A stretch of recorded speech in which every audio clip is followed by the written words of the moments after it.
Hello everyone, welcome back to science academy YouTube channel. और जो आज का अपना जो टॉपिक है वो आपका एटॉमिक स्ट्रक्चर, उसको कंटिन्यू करना है अभी। तो जो एटॉमिक स्ट्रक्चर है, मैंने आप लोगों को पिछले वीडियो में ये बताया था कि जो परमाणु है, परमाणु एक द्रव्य का सूक्ष्मतम कण है जिसको और अधिक विभाजित नहीं किया जा सकता। परमाणु में आप लोगों को मैंने बताया था कि अपरमाणविक जो कण होते हैं, इलेक्ट्रॉन, प्रोटॉन और न्यूट्रॉन पाए जाते हैं। इनकी जो है पोजीशन बताई थी कि इलेक्ट्रॉन्स होते हैं वो कक्षाओं में चक्कर लगाते हैं और न्यूट्रॉन और प्रोटॉन जो होते हैं वो नाभिक में पाए जाते हैं। और प्रोटॉन और न्यूट्रॉन को सम्मिलित रूप से आप न्यूक्लियॉन्स भी कहते हैं। इसके बाद में मैंने आप लोगों को तत्व का रिप्रेजेंटेशन बताया था कि कोई भी जो तत्व है उसको किस प्रकार से निरूपित किया जा सकता है, ठीक है। और उसमें परमाणु क्रमांक क्या चीज़ होती है और द्रव्यमान संख्या क्या चीज़ होती है, ठीक है।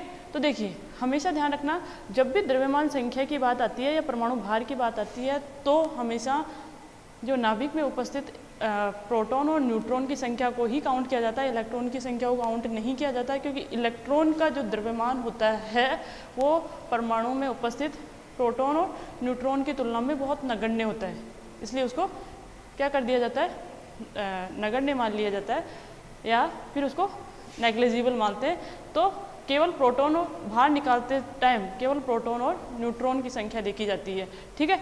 उसके बाद में मैंने आप लोगों को बताया था कि कोई भी जो परमाणु होता है उसमें आप इलेक्ट्रॉन, प्रोटॉन और न्यूट्रॉन की संख्या कैसे निकालते हो। और साथ ही साथ में अगर कोई आयन दे रखा हो, एक तो तत्व है या परमाणु जो परमाणविक अवस्था है उसमें आप इलेक्ट्रॉन, प्रोटॉन और न्यूट्रॉन की संख्या कैसे निकालते हो। और साथ ही साथ में अगर कोई आयन दे रखा है तो उसमें इलेक्ट्रॉन, प्रोटॉन और न्यूट्रॉन की संख्या कैसे काउंट करते हैं वो मैंने आप लोगों को बता दिया है। नेक्स्ट टॉपिक देखिए, यहाँ पे है समस्थानिक, ठीक है। समस्थानिक क्या होते हैं?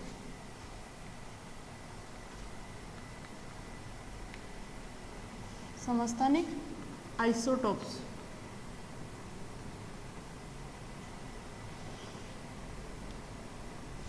देखिए, एक ही तत्व के विभिन्न परमाणु जिनका परमाणु क्रमांक समान हो, अगर एक ही तत्व होगा तो परमाणु क्रमांक तो वैसे ही समान होगा। तो एक ही तत्व के विभिन्न परमाणु जिनका परमाणु क्रमांक समान हो लेकिन द्रव्यमान संख्या या परमाणु भार जो है वो अलग अलग हो, क्या कहलाता है? आपके समस्थानिक कहलाते हैं, आइसोटोप कहलाते हैं।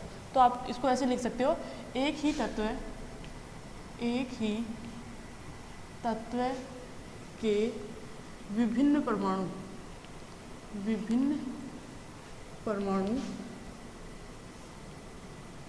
जिनके परमाणु क्रमांक समान हो, जिनके परमाणु क्रमांक समान हो लेकिन द्रव्यमान संख्या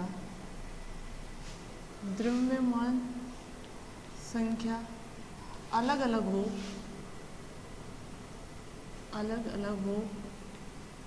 द्रव्यमान संख्या अलग अलग हो, समस्थानिक कहलाते हैं, समस्थानिक कहलाते हैं। देखिए, एग्जाम्पल की अगर बात करें तो एग्जाम्पल कौन से हो जाएंगे? सबसे पहला एग्जाम्पल है आपका हाइड्रोजन के समस्थानिक। तो सबसे पहला एग्जाम्पल है हाइड्रोजन के समस्थानिक, हाइड्रोजन के समस्थानिक। हाइड्रोजन के जो समस्थानिक होते हैं वो तीन होते हैं। देखिए, एक पहला होता है प्रोटियम, नेक्स्ट है ड्यूटेरियम,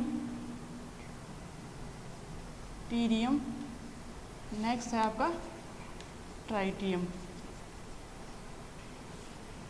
तो देखिए, जो प्रोटियम होता है वो होता है 1H1, ये होता है आपका 1H2 और इसको लिखते हैं 1H3। अब देखिए, इन तीनों में ही देखिए प्रोटियम, ड्यूटेरियम और अगर ट्राइटियम की बात की जाए तो यहाँ पे देखिए 1, 1 और 1 परमाणु क्रमांक तो यही है तीनों का ही, लेकिन द्रव्यमान संख्या यहाँ पे 1 है, यहाँ पे 2 है और यहाँ पे 3 है, ठीक है। अब ये वेरिएशन क्यों आती है द्रव्यमान संख्या में? वो आती है न्यूट्रॉन्स की वजह से, ठीक है। न्यूट्रॉन्स की वजह से यहाँ पे वेरिएशन आती है। मतलब हाइड्रोजन के 3 प्रकार के परमाणु हो सकते हैं जहाँ पर क्या एक की द्रव्यमान संख्या 1 आती है, जो ड्यूटेरियम है उसकी 2 और जो ट्राइटियम है उसकी द्रव्यमान संख्या का मान 3 आता है, ठीक है। अब देखिए, इनमें आप इलेक्ट्रॉन, प्रोटॉन और न्यूट्रॉन की संख्या निकाल सकते हो। जब आप इनमें प्रोटॉन की संख्या निकालोगे तो सब में 1 1 है, ठीक है। इलेक्ट्रॉन की संख्या भी प्रोटॉन की संख्या के बराबर होती है, तो वो भी क्या होगी, एक एक आएगी। लेकिन इसमें देखिए जो न्यूट्रॉन है, इसमें कोई न्यूट्रॉन नहीं होगा। आवर्त सारणी का एकमात्र तत्व है हाइड्रोजन, जिसमें न्यूट्रॉन नहीं पाया जाता है। ठीक है, यहाँ पे न्यूट्रॉन नहीं है। इस वाले में एक न्यूट्रॉन है, इसमें 2 न्यूट्रॉन है। ठीक है, इसीलिए मैंने पहले आप लोगों को इलेक्ट्रॉन, प्रोटॉन और न्यूट्रॉन निकालना बताया था, कि आप लोग इसमें ये देख सको कि इलेक्ट्रॉन, प्रोटॉन और न्यूट्रॉन की संख्या कितनी है। ठीक है, तो हाइड्रोजन के 3 समस्थानिक हो गए। इसी को आप ऐसे भी लिख सकते हो, ये कई बार ऐसे लिखा होता है 1d2 ड्यूटेरियम है ना, और इसी को ऐसे लिखा हुआ होता है 1t3। तो ये क्या है, आपके हाइड्रोजन के समस्थानिक है। ठीक है, इसके बाद में देखिए, जैसे आप क्लोरीन के, नाइट्रोजन के समस्थानिक देख लीजिए। नाइट्रोजन के समस्थानिक, नाइट्रोजन के समस्थानिक, नाइट्रोजन के 2 समस्थानिक बनते हैं, वो देखिए कौन कौन से हैं।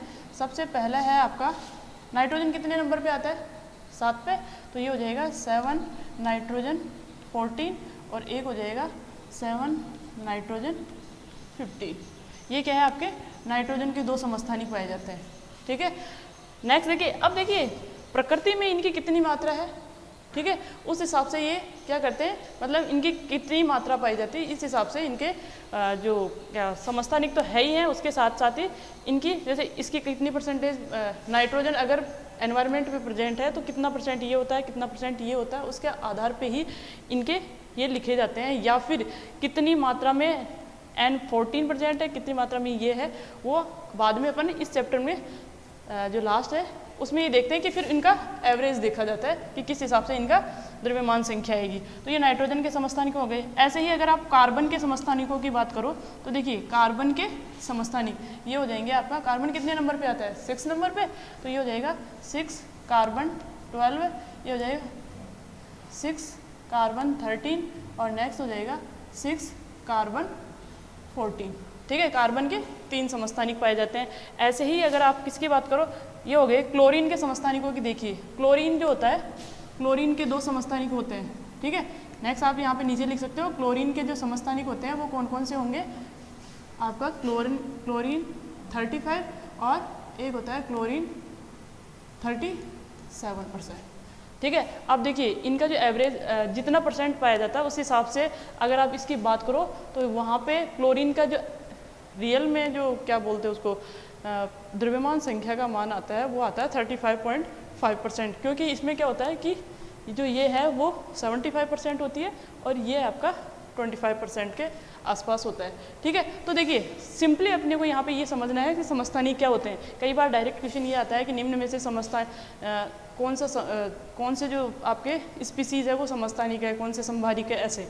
तो समस्थानिक कौन से होते हैं, सीधा सा आपको ये देखना है, अगर परमाणु क्रमांक सबका समान हो, और वो होंगे एक ही तत्व के, क्योंकि एक ही तत्व के परमाणु क्रमांक समान हो सकते हैं, 2 अलग तत्वों के परमाणु क्रमांक तो वैसे भी समान नहीं हो सकते। तो एक ही तत्व के अलग अलग परमाणु जिनका परमाणु क्रमांक समान हो, लेकिन द्रव्यमान संख्या अगर अलग अलग हो, तो आप लोग ये देखो कि वो क्या है, एक दूसरे के समस्थानिक। ठीक है, अब उसके बाद में देखिए, समस्थानिकों के बाद में एक नेक्स्ट टॉपिक आता है आपका संभारिक।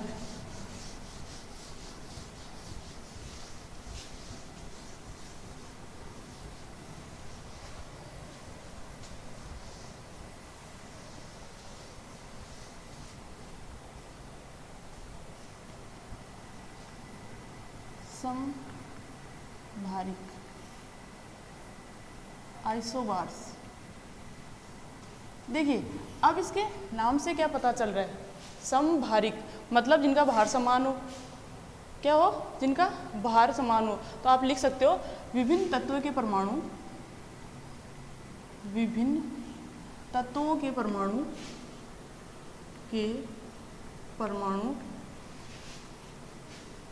विभिन्न तत्वों के परमाणु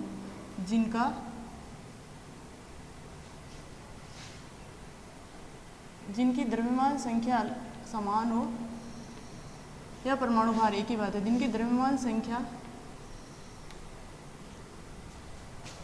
समान हो लेकिन परमाणु क्रमांक भिन्न भिन्न हो। क्या हो, भिन्न भिन्न हो, क्या कहलाते हैं आपके? समभारिक, वो समभारिक कहलाते हैं, समभारिक कहलाते हैं।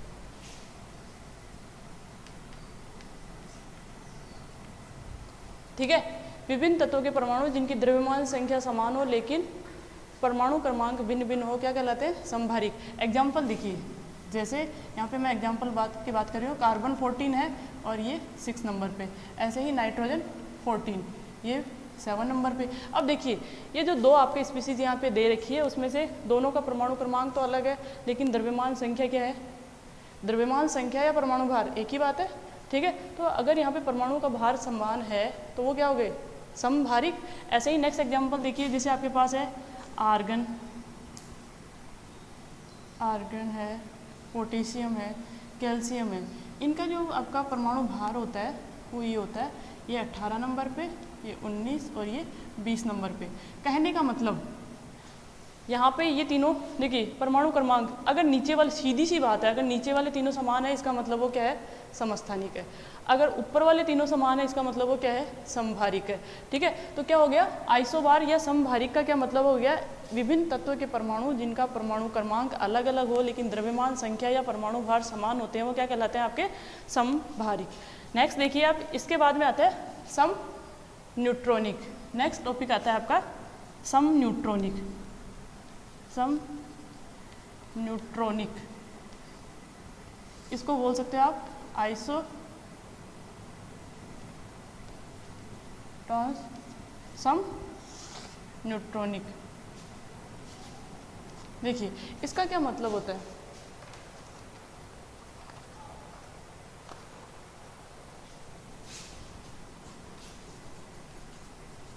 विभिन्न तत्व के परमाणु, विभिन्न तत्व के परमाणु, विभिन्न तत्व के परमाणु जिनमें न्यूट्रॉनों की संख्या, न्यूट्रॉनों की संख्या समान हो, न्यूट्रॉनों की संख्या समान हो लेकिन द्रव्यमान संख्या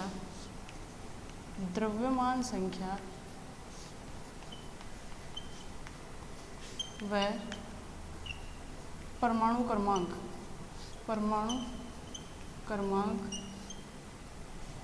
अलग अलग हो, सम न्यूट्रॉनिक कहलाते हैं।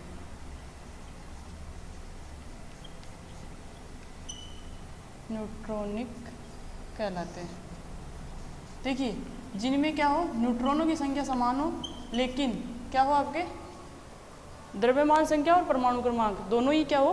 भिन्न भिन्न हो, वो क्या कहलाते हैं? आपके सम न्यूट्रॉनिक। इसके एग्जाम्पल मैं यहाँ लिख रही हूँ, एग्जाम्पल्स देखिए। जैसे सम न्यूट्रॉनिक के एग्जाम्पल की अगर आप बात करोगे तो यहाँ पे जैसे कार्बन है, कार्बन 14, नाइट्रोजन 15, ऑक्सीजन 16, तो ये आपका 6, 7 और 8 नंबर। ठीक है, अरे कार्बन 6 नंबर पे आता है, नाइट्रोजन जो है वो आपका 7 नंबर पे आता है और जो ऑक्सीजन है वो कितने नंबर पे? 8 नंबर पे आता है। तो यहाँ पे देखिए 14, 15 और 16। यहाँ पे अगर आप इनकी बात करो, किसकी? इनके परमाणु क्रमांक देखिए तो प्रोटॉनों की संख्या, भैया परमाणु क्रमांक सबका अलग अलग है, वैसे ही परमाणु जो भार है या द्रव्यमान संख्या वो भी अलग अलग है। तो सीधा सा दिमाग में ये आता है कि दोनों चीज़ें ही भिन्न है, तो क्यों ना अपन न्यूट्रॉन की संख्या निकाल के देख ले। तो इसमें से न्यूट्रॉन की अगर आप संख्या निकालोगे तो यहाँ पे न्यूट्रॉन की, इसमें से इसको घटा दो, न्यूट्रॉन की संख्या आ जाएगी। यहाँ पे न्यूट्रॉन की संख्या कितनी है? 14 - 6 8, 15 - 7 ये कितना हो जाएगा? ये भी 8 और 16 - 8 ये भी 8। तीनों में ही देखिए न्यूट्रॉन की संख्या कितनी आ रही है? 8 आ रही है। ठीक है, तो इसका मतलब ऐसी स्पीसीज जिनमें आपके न्यूट्रॉनों की संख्या समान हो क्या कहलाते हैं? आपके सम न्यूट्रॉनिक कहलाते हैं। ठीक है, तो वो ये सारी चीज़ें आप लोगों को पहले मैंने इसलिए आपको इलेक्ट्रॉन, प्रोटॉन और न्यूट्रॉन निकालना बताया कि आप लोग यहाँ पे जब भी, अब इसको देख के थोड़ा ऐसे सरप्राइज नहीं होना है कि हाँ यहाँ पे न्यूट्रॉन की संख्या सब में 8 कैसे आ रही है। ठीक है, इसके बाद में देखिए नेक्स्ट आपका आता है सम इलेक्ट्रॉनिक,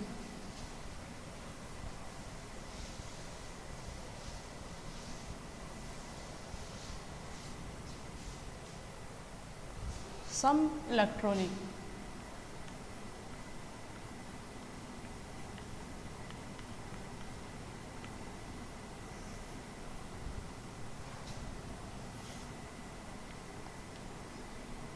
आइसो इलेक्ट्रॉनिक, ये होते हैं आइसो इलेक्ट्रॉनिक, जिसमें मतलब ऐसे स्पीसीज, उसमें धनायन भी हो सकता है, ऋणायन भी हो सकता है, या फिर उदासीन कोई भी परमाणु हो सकता है। अगर धनायन, ऋणायन और आपका क्या कोई भी उदासीन परमाणु है, उनमें अगर इलेक्ट्रॉनों की संख्या समान होती है तो वो क्या कहलाते हैं आपके सम इलेक्ट्रॉनिक। ठीक है, तो आप इसकी डेफिनेशन ऐसे लिख सकते हो, धनायन, ऋणायन तथा उदासीन परमाणु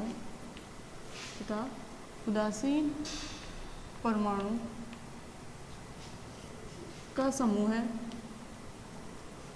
जिसमें इलेक्ट्रॉनों की संख्या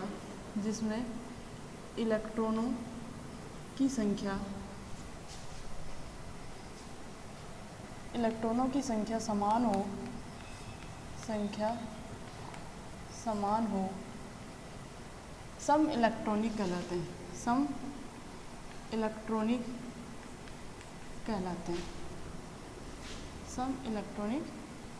हैं। अब इसके एग्जाम्पल देखिए, जैसे मैं यहाँ पे एग्जाम्पल लिख रही हूँ, ये है आपके पास नाइट्रोजन N-3, ठीक है। ऐसे ही ऑक्सीजन -2, फ्लोरीन माइनस है या -1 एक ही बात है, ठीक है। फिर उसके बाद में नियोन है, सोडियम प्लस है। अब इसमें आपको वो 2 स्पीसीज भी दे सकता है, 3 भी दे सकता है, 5, 7 कितनी भी हो सकती है, ठीक है। ऐसे ही क्या है आपके पास Mg+2 है, ऐसे ही एल्यूमिनियम +3 है।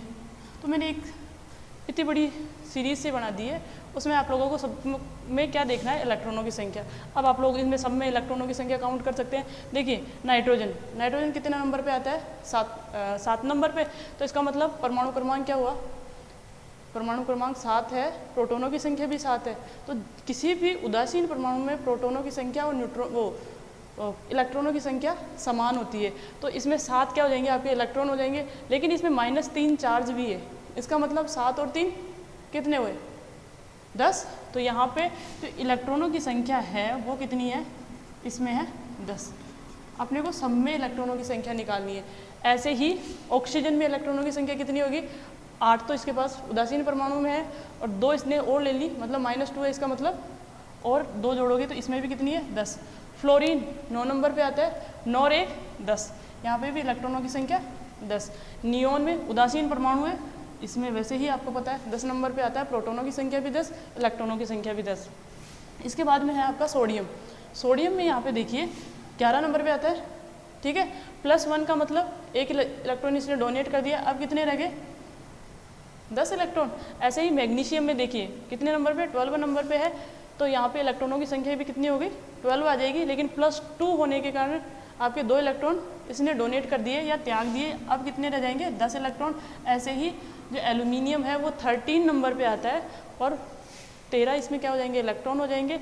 लेकिन इसमें +3 चार्ज होने का मतलब इसमें से 3 इलेक्ट्रॉन चले गए, तो अब इलेक्ट्रॉन कितने बच गए, 10, ठीक है। अब एक चीज़ यहाँ पे, ये आप लोगों को ये जो वाला वीडियो देख रहे हो, उससे पहला वाला वीडियो देखना बहुत ज़्यादा ज़रूरी है। और उसमें यहाँ पे वो समझना है, उसको मैंने डिटेल से समझाया है कि आप इलेक्ट्रॉन, प्रोटॉन और न्यूट्रॉन की संख्या कैसे निकालते हो। ऐसे नहीं कि मैं जल्दी जल्दी निकालते जा रही हूँ और आप लोगों को ऐसे लगे ये क्या चल रहा है, ऐसा कुछ नहीं है, ठीक है। करना क्या है, आपको जो भी ये वीडियोज़ होते हैं वो सीक्वेंस से फॉलो करने होते हैं, ठीक है। तो इससे जो आपके जो भी प्रॉब्लम्स है वो दूर हो जाएगी, ठीक है। तो देखिए अभी मैंने आप लोगों को यहाँ पे 4 टर्म्स बताइए। सबसे पहला आता है आपका समस्थानिक। समस्थानिक का क्या मतलब होता है, एक ही तत्व के विभिन्न परमाणु जिनका परमाणु क्रमांक समान हो लेकिन द्रव्यमान संख्या अलग अलग हो। सीधी सी बात है, अगर आपको ऐसा कोई रिप्रेजेंटेशन दे रखा है और यहाँ पे जो भी तत्व दे रखे हैं, अगर नीचे वाली संख्या किसी में समान है तो इसका मतलब वो सारे समस्थानिक होंगे, ठीक है। तो एक ही तत्व के विभिन्न परमाणु जिनका परमाणु क्रमांक समान हो लेकिन द्रव्यमान संख्या अलग अलग हो, क्या कहलाते हैं, आपके समस्थानिक कहलाते हैं।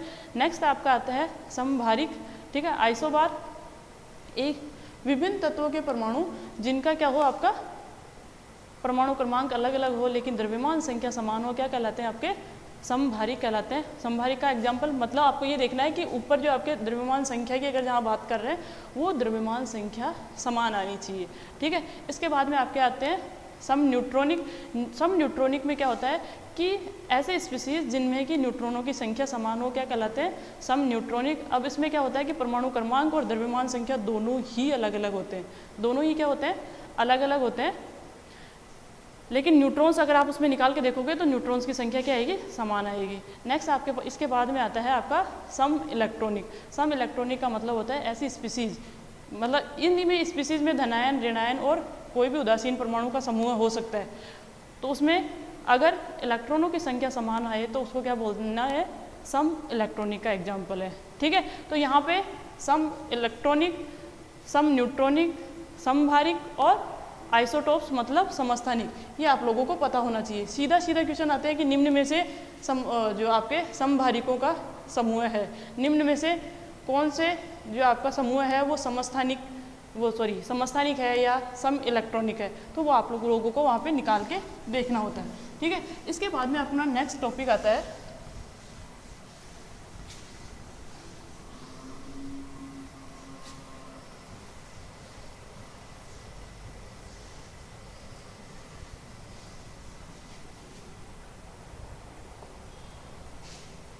नेक्स्ट टॉपिक देखिए क्वांटम संख्याएं। क्वांटम संख्याएं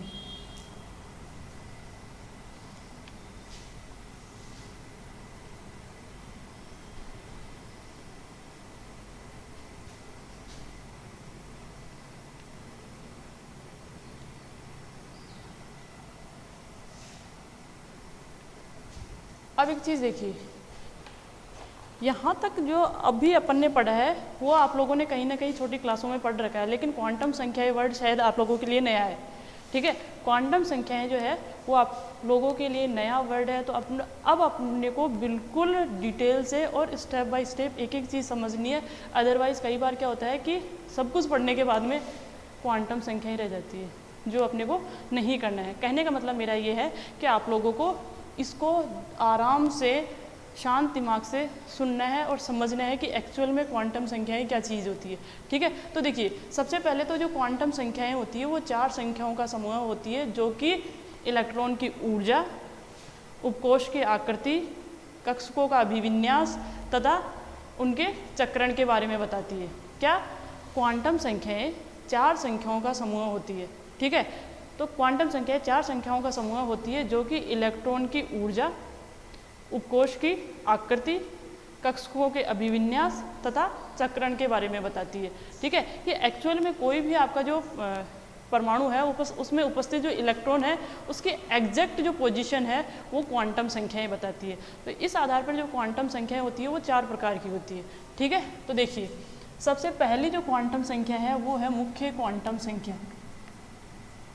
मुख्य क्वांटम संख्या। नेक्स्ट है आपकी द्वितीय क्वांटम संख्या। उसके बाद में थर्ड है आपकी चुंबकीय क्वांटम संख्या। एंड नेक्स्ट जो है वो 4th नंबर पे है आपकी चक्रण क्वांटम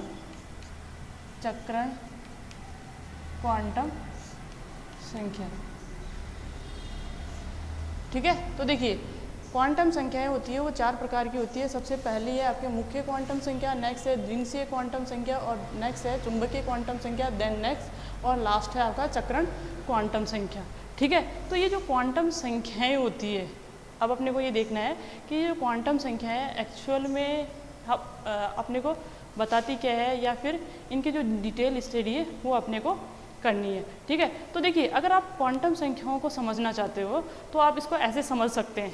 कैसे? जैसे आप लोगों एक बात ऐसे करते हैं कि अगर आपकी एक्चुअल पोजीशन, ठीक है, अगर आपकी एक्चुअल पोजीशन की बात की जाए तो सबसे पहले जैसे अपना जो भी है अपना इंडिया के मैप पे मत जाना, बस ये देखो कि ये आपका इंडिया का मैप है। अगर आप लोगों की एक्चुअल पोजीशन, जैसे मैं मेरी स्कूल की या मेरी बात करूँ कि अभी मैं कहाँ प्रेजेंट हूँ, तो अगर कोई बाहर का आदमी होगा तो वो ये कहेगा कि वो इंडिया में प्रेजेंट है। उसके बाद में ये बोला जाएगा कि वो राजस्थान में है। ठीक है, सबसे पहले अपना देश, ये आपका इंडिया की बात हो गई। फिर उसके बाद में यहाँ पे मैं राजस्थान की बात कर रही हूँ। ठीक है, फिर राजस्थान में भी कौन सा जिला? जयपुर। ठीक है, तो अगर इसकी बात करें तो डिस्ट्रिक्ट की बात करें तो क्या डिस्ट्रिक्ट अगर बात करें तो वो क्या हो जाएगा आपका जयपुर। और उसके बाद में भी अगर आप पर्टिकुलर जगह की बात करें तो यहाँ पे ये क्या आ जाएगा रेनवाल। तो अगर देखिए मैं यहाँ पे आप लोगों को ये कहूँ कि मैं इंडियन हूँ, गलत नहीं है। ऐसे ही कहूँ कि मैं राजस्थानी हूँ, या फिर मैं जयपुर की निवासी हूँ, या फिर मैं रेनवाल में रहती हूँ, चारों चीज़ें अलग अलग मायने रखती है। सही चारों ही है। ठीक है, तो अगर किसी बाहर के पर्सन को, किसी फॉरेन के किसी भी आदमी को अगर यहाँ का एड्रेस चाहिए तो वो सबसे पहले ये देखेगा कि वो कौन सी कंट्री में है। तो कौन सी कंट्री? सबसे पहले इंडिया की बात की जाएगी। इंडिया के बाद में फिर वो ये देखेगा कि इंडिया में तो आपके इतने सारे स्टेट है, तो मेरे को कौन सी स्टेट में देखना है, तो फिर वो राजस्थान की बात करेगा। अब राजस्थान में भी कितने डिस्ट्रिक्ट है, तो फिर वो जयपुर की बात करेगा। फिर जयपुर भी इतना बड़ा है तो वो किसकी बात करेगा? आपके रेनवाल की बात करेगा। और फिर रेनवाल में भी वो ये देखा जाएगा कौन से वार्ड नंबर पे है, मकान जो आपका मकान नंबर है, वो एग्जैक्ट पोजीशन ये बताती है। तो कहने का मतलब कोई भी जो इलेक्ट्रॉन है वो कौन से कोश में उपस्थित है, कौन से उपकोश में उपस्थित है, फिर उसके बाद में उसकी कक्षा कौन सी है, और उसके बाद में उसमें कौन सा चक्रण पाया जाता है। तो ये 4 चीज़ें हो गई। ठीक है, तो इसको आप लोगों को ऐसे समझना है कि कोई भी जो इलेक्ट्रॉन है वो परमाणु में उपस्थित है तो उसकी जो एग्जैक्ट पोजीशन, ठीक है, एग्जैक्ट जो पोजीशन है उसको बताने के लिए ये क्वांटम संख्याएं काम में ली जाती है। सबसे बाहर की जो चीज़ है वो अगर आप सीधा सीधा बोलो कि मुख्य क्वांटम संख्या, वो ये बता देगा कि कौन से कोश में उपस्थित है। फिर उसके बाद में उसमें उपकोश, वैसे ही सेम इसको आप ऐसे लेके ही चलना कि जैसे आपका इंडिया, फिर राजस्थान, फिर जयपुर और फिर रेनवाल। और इवन आप इस रेनवाल को तो और भी डिवाइड कर सकते हो, कौन से वार्ड में है, कौन सा मकान नंबर है, जो भी है उसको, लेकिन अपने को ऐसे ही 4 भाग में बांटना है। उससे क्या होता है कि जैसे भाई कोई भी चीज़ आ रही है, कोई कोरियर आ रहा है, कुछ भी आ रहा है, तो वो एग्जैक्ट पोजीशन में पहुंच जाएगा। ऐसे आप लोगों ने बोल दिया कि इंडिया में है, अरे इंडिया तो इतना बड़ा है, कहाँ पर वो चीज़ जाएगी।